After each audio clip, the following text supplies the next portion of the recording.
All right, Leah. We're now going to go into kind of looking over now that we finished the physical exam, we're going to look into kind of more assessing all the findings that we found in both that and your intake form and kind of go through that in a little bit more detail. Before I start that, did anything come up for you when filling out that assessment form? Anything you hadn't really thought of before or sparked your interest? No, I think I had, I filled out those forms before for my holistic doctor, and so I was sort of kind of familiar with most of that. So I don't think anything really jumped out at me. Okay, so you kind of already figured out most of the stuff that spoke to you, and so Yeah, nothing big really came up. yeah, I've thought about the health stuff a fair amount, so I don't think anything really jumped out at me. Okay, okay, well that's good. So now we're going to go into some of the big things. I've already looked through your assessment form, and I know you did it in great detail. So I would just like to speak over kind of some of the big things that jumped out at me. If anything comes up to you throughout this that jogs your memory, then definitely let me know.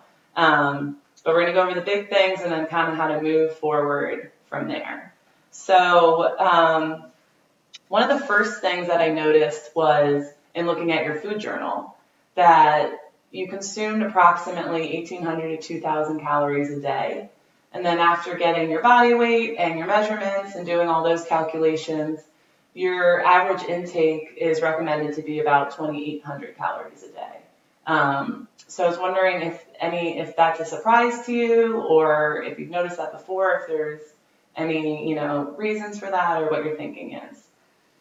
Well, I've done the nutrition calculators before, Okay. and I haven't done them recently. But in the past when I've done it, and multiple times, I was usually around 2,500 calories a day. Okay. And you're telling me I should have about 2,800. Okay, I'm pretty active, so maybe that's the right number. My weight has stayed pretty constant at about 165 pounds. But I was experimenting for digestive tract reasons or digestive health reasons with nuts. Because normally on a lot of days, and I think when I filled that form out, I wasn't eating a lot of nuts. My go-to snack on a normal day is usually almond butter and a fair amount of almond butter on apples. That's my snack, and I love it. And when I look at how much I eat, I probably really eat a good 4 ounces of almond butter with the apple. So probably when I fill out some of those other nutrition calculators, I was probably eating the almond butter, or I sometimes eat almond butter, sunflower seed butter, or just a lot of nuts. And based on my experimentation with my digestion, because I'm still trying to figure out why my digestion, why this isn't 100%. I don't feel that it's 100%. So I was at that point in time, I was probably reducing my nuts just to see if that made a difference. Okay. Is 4 ounces of almonds too much for me in a day? I don't know. But that probably takes me from what you're figuring out is 1,800 to maybe mid 2,000, maybe 24, 2,500 maybe because of all the almond butter that I eat. So probably on a lot of days, I'm kind of mid 2,000s, I would say. Okay. And since making that change, have you noticed any weight loss? Or I know Yeah. we don't have that documented, but When I don't eat almond butter, I definitely lose weight. okay. Almond butter, that seems to be because most of my other meals are basically salads and a bunch of different vegetables and that kind of stuff with a lean protein. That's my typical meal. Vegetables and say chicken. Right. Could be fish or whatever, but and I don't eat a lot of junk or any of that kind of stuff. So I found that if I don't eat a lot of nuts, my weight definitely drops. If I don't eat nuts in not one day, I probably drop 2 pounds. In one day. I'm guessing, but yeah, I definitely drop weight in one day if I don't eat my 4 ounces of almond butter. Okay. So instead of being 165, I might go, I'm not even sure where I would kind of find my equilibrium if I don't eat any nuts for 2 weeks. Right. Okay. Well, that's very interesting. I mean, yes. Well, looking at your intake and taking your measurements and doing all that, you obviously have a very healthy lifestyle. You eat a great amount of wonderful nutrient dense, wide variety foods. So those are all wonderful, great things. So it's good to know kind of the reasoning behind why the numbers might change. And we can look at exactly how to get those calories up. If it's not nuts, it could be something else, and still keeping it very healthy and nutrient dense. I'd appreciate that. That'd be a great idea because even if I do eat nuts, maybe I should be, like the reason I was eating almond butter and sunflower seed butter is just to change it up. Right. Right now I'm not eating the sunflower seed butter just because I'm experimenting a little bit, but I Okay. probably should have something else that's high density like that I can rotate in anyway. I probably should Right. have that. Okay, great. Another thing that we saw was, or that stood out to me a little bit on your intake form was, you mentioned having some exposure to mold on that. It said moderately frequent basis. Do you want to explain that a little bit? With my work, I have to go in and out of buildings and houses to do inspection work. And most are fine, typical. But every now and then I have to go into a place that has a lot of mold, and you know it when you just walk into the place. And so probably I should have, some sort of headgear. I don't run into it too much. But I think I might have mentioned to you before, but I went into this about a year ago. My digestion felt like it was 100%. And in about a 1 week period, three things happened. One, I went into this building. I knew it had a lot of mold, but I had to go in there to do an inspection. So I had to go in. I was in the building for a while. And so I was definitely exposed to some mold there. It was around my anniversary birthday, so we were doing a lot of desserts, which I don't normally do desserts, but it was birthday celebrations and stuff. Right. So it was multiple nice, desserts during that week. More sugar. More sugar, definitely more sugar. And then cashews, which I know are a little bit of a problem for me. I'm not sure what kind of problem exactly, but I know cashews aren't good. And I was craving cashews, so I ate a bunch of cashews multiple times during that week or two. And then immediately after that week or two, this whole digestion changed from what I would consider to be like an A plus to like a C or D.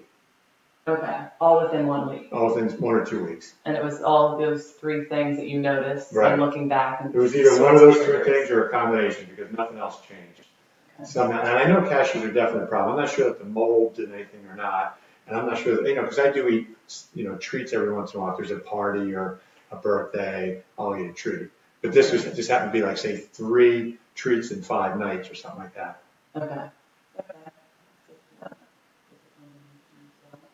One thing that stood out from your physical exam and kind of relates to something we talked about with one of your main concerns being the skin cancer is I noticed some rough patches on your head and a few on your skin.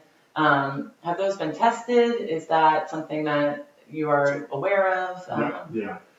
Well, they're not all tested. I do go to a dermatologist, and they make certain recommendations. And over the years, they've frozen some stuff, liquid nitrogen. Mm-hmm. There's something called Effudex. That's a little cream that you put on there that kind of kills some of it. So I've kind of done a little bit of that. But I have some definitely on my forehead right now that I'm experimenting with some other more natural type ointments that you can put on there to hopefully have them go away. So I'm experimenting. None of it has worked yet, but Okay. I'm going to keep trying with that. But I had a lot of sun exposure when I was young, and I'm sure there's a lot of that coming up 30 years later. Right. And I know you've spoken of part of the way you would like to alleviate that being kind of through getting your gut and your GI into tip-top shape. So that especially stood out to me in looking at your intake form. You had about 1/4, 25% of the symptoms for upper GI kind of issues. Is that something that you've noticed before, or do you have discomfort there, or maybe bloating when you're eating, or anything of that sort? I'm definitely aware of this.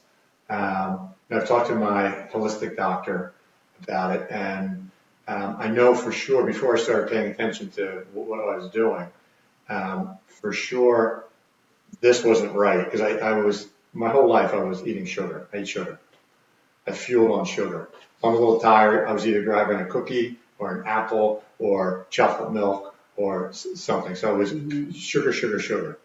And I was thin, so I didn't, think too much about that. That's just what I was. But I know that's, now I understand it's not a good idea. So, and interestingly enough, I was hungry all night, all night. I'd eat a big dinner, and then I'd eat snacks, and I'd eat snacks, and I'd be hungry all night. And what it was, I've kind of learned since then, is that discomfort that I felt here was actually discomfort. I associate that with being hungry. So this feeling, which was probably I was eating the wrong foods and those sorts of things, they were making me uncomfortable here. This wasn't right. So in order to make it feel right, I'd eat more food. I'd eat all night. Right. Which, of course, I know is not a good idea. And now I'm aware that this feels so much better now. It feels good, and when you eat, it feels pretty comfortable. Yes. Not many symptoms. No bloating, no, Okay. any of that kind of stuff. So yeah, that's good in general. Like my holistic doctor said, he said this should feel like nothing. You should really be not aware of this. So I think I've gotten that to a pretty good point. After dinner, I can not eat anything the rest of the evening. I try to shorten my period of time that I eat. And when I get up in the morning, I just drink a bunch of water, and maybe around 8:30 I eat my breakfast, and then I stop eating at the end of the day, maybe 7:38, whenever dinner is, and the rest of the time I just drink a little bit of water or whatever. So I do try to shorten that, and then this is just for hydrating myself and all that kind of stuff. So I think I've improved that. But the the intestines, the stools coming out, that's not an A plus. And I think that's a sign. Okay. To me, that's a sign that it's not right. Right. So up here, you would say is pretty much close to nothing. You feel comfortable, and then maybe on the other end is where you're getting more of a sign, more of a dysregulation. Yeah, it feels fine. It's just the stools. I mean, if a good stool's an A plus, mine's not an A plus. Okay. All right. That's good to know. That kind of lends itself to the digestion. And then one last thing we saw on the physical is both the physical and the intake form is you had a few symptoms that lend itself towards maybe thyroid dysregulation. And then I also noticed in the physical exam that you have dry skin and some drier skin than average. So that's something, has that been brought to your attention before? Is that something that stands out to you? I don't really know if I know of or if I know that I have a thyroid problem, but that's interesting. And that maybe I do. I know my holistic guy. He's taken a bunch of tests. I'm not sure what that's shown relative to the thyroid. He's never told me that I got a thyroid problem, but I definitely get dry skin in the wintertime, and I would say certainly drier than average. I think. Okay. So whatever that means, I think that's probably important to me. Okay. Great. So I mean, overall, your physical fitness is in check. Your diet is great. We just want to add probably some more calories to that. Figure out ways to do that.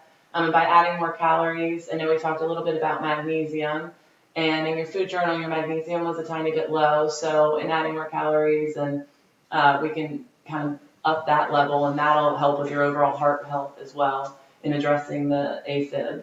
And then getting the gut kind of going back and keeping your other great levels just as high as they are now. That's kind of how we would like to move forward, I think.